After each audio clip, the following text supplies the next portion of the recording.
हर cricketer अपने career में बड़ी मेहनत करता है, नेट्स में पसीना बहाता है, मैदान में प्रदर्शन करता है, लेकिन कई बार सिर्फ एक गलत फैसला पूरे करियर को बर्बाद कर देता है। यह फैसला कभी खुद का होता है, कभी टीम मैनेजमेंट का और कभी हालात का, जिसका अंदाजा खिलाड़ी को बहुत बाद में होता है। आज की इस वीडियो में हम बात करेंगे 8 ऐसे खिलाड़ियों की जिन्होंने जब शुरुआत की तो लोग बोले ये खिलाड़ी लंबे समय तक चलेगा, लेकिन फिर कुछ ऐसा हुआ, एक गलत स्टेटमेंट, एक बेवकूफी भरा ट्वीट या मैदान के बाहर लिया गया कोई फैसला जिसने उनका पूरा क्रिकेट ग्राफ ही उलट दिया। इनमें कुछ खिलाड़ी आज भी वापसी का इंतजार कर रहे हैं और कुछ तो हमेशा के लिए गुमनाम हो गए। तो आइए जानते हैं वो 8 कहानियां जहां एक गलती के सामने टैलेंट हार गया, और सोचिए अगर वो फैसला ना हुआ होता तो क्या आज कहानी कुछ और होती। विनोद कांबली एक नाम जो 90s के हर क्रिकेट प्रेमी को याद होगा। सचिन तेंदुलकर का बचपन का दोस्त और उतना ही प्रतिभाशाली। दोनों ने हारी फील्ड में मिलकर 664 रन की साझेदारी की थी, लेकिन उनके करियर की दिशा बिल्कुल अलग हो गई। कांबली ने टेस्ट क्रिकेट की शुरुआत ऐसे की थी जैसे वो अगले सुपरस्टार होंगे। 14 टेस्ट में 4 शतक, वो भी पाकिस्तान, इंग्लैंड और जिम्बाब्वे जैसी टीमों के खिलाफ। लेकिन फिर आया एक मोड़, फील्ड के बाहर की चमक, शोहरत का असर और एटीट्यूड में बदलाव। वो मीडिया में हेडलाइन बनने लगे, लेकिन अपने खेल के लिए नहीं, अपनी लाइफस्टाइल और बयानबाजी के लिए। सेलेक्टर्स और टीम मैनेजमेंट को उनका रवैया रास नहीं आया और एक दिन अचानक टीम से बाहर कर दिए गए। फिर ना वापसी हुई, ना कोई दूसरा मौका। सचिन 200 टेस्ट तक पहुंचे और कांबली सिर्फ 17 पर रुक गए। उनका करियर एक रिमाइंडर है कि टैलेंट जितना भी बड़ा हो, अगर रवैया सही ना हो तो मंजिल दूर ही हो जाती है।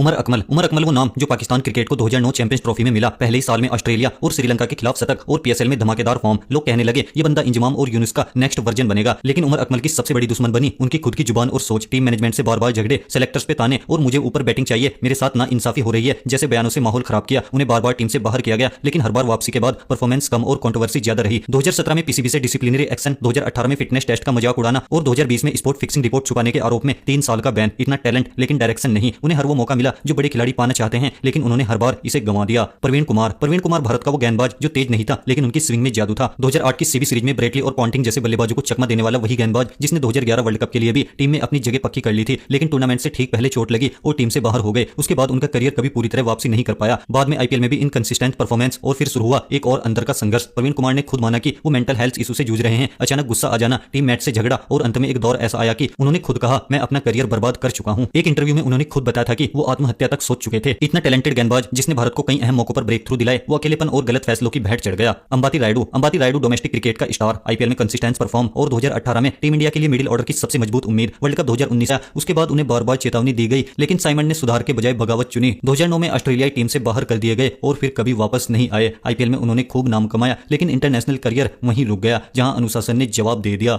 मनोज तिवारी एक ऐसा नाम जो डोमेस्टिक क्रिकेट का कंसिस्टेंट परफॉर्मर था। 2008 में डेब्यू किया और फिर कई बार टीम में शामिल भी हुआ, लेकिन हर बार उसे सिर्फ एक मौका मिला या कहें आधा ही मौका मिला। 2011 में जब उन्हें वेस्टइंडीज के खिलाफ खेलने को मिला तो उन्होंने 104 रनों की मैच जिताऊ पारी खेली, और उसके बाद क्या हुआ, उन्हें अगले 14 महीने तक टीम में खेलने का मौका ही नहीं मिला। उनसे ज्यादा दुर्भाग्य शायद ही किसी खिलाड़ी का रहा हो। हर बार अच्छा खेलने पर भी बेंच पर बैठाया गया। आईपीएल में भी उन्होंने अपनी टीमों के लिए उपयोगी योगदान दिए, लेकिन नेशनल सेलेक्टर्स के लिए जैसे वो हमेशा बैकअप प्लान ही रहे। तिवारी कभी विवाद में नहीं रहे, कभी एटीट्यूड नहीं दिखाया, बस शांति से रन बनाते रहे और अनदेखा होते रहे। श्रीसंत टीम इंडिया का तेज, जोशीला और कभी कभी बेकाबू गेंदबाज। 2006 से 11 के बीच भारत को कई यादगार जीते दिलाने वाले इस खिलाड़ी ने अपनी गेंदबाजी से हर दिग्गज बल्लेबाज को परेशान किया। 2007 टी20 वर्ल्ड कप और 2011 ओडीआई वर्ल्ड कप, दोनों जीत में श्रीसंत टीम का हिस्सा थे। उनके पास था पैशन, एग्रेशन और टाइमिंग, लेकिन कमी थी तो सिर्फ संयम और सही फैसलों की। 2013 आईपीएल में उन्हें स्पोर्ट फिक्सिंग के आरोप में गिरफ्तार किया गया। दिल्ली पुलिस ने उन्हें लाइव मैच के दौरान ही पकड़ लिया और फिर शुरू हुआ वो दौर जहां हेडलाइंस में सिर्फ गुनहगार लिखा जाने लगा। बीसीसीआई ने आजीवन बैन लगा दिया। उनका करियर वहीं ठहर गया जिस वक्त शायद वो पीक पर जा सकते थे। बाद में कोर्ट ने उन्हें निर्दोष माना और बैन भी हट गया, लेकिन तब तक उम्र निकल चुकी थी और टीम इंडिया का दरवाजा हमेशा के लिए बंद हो चुका था।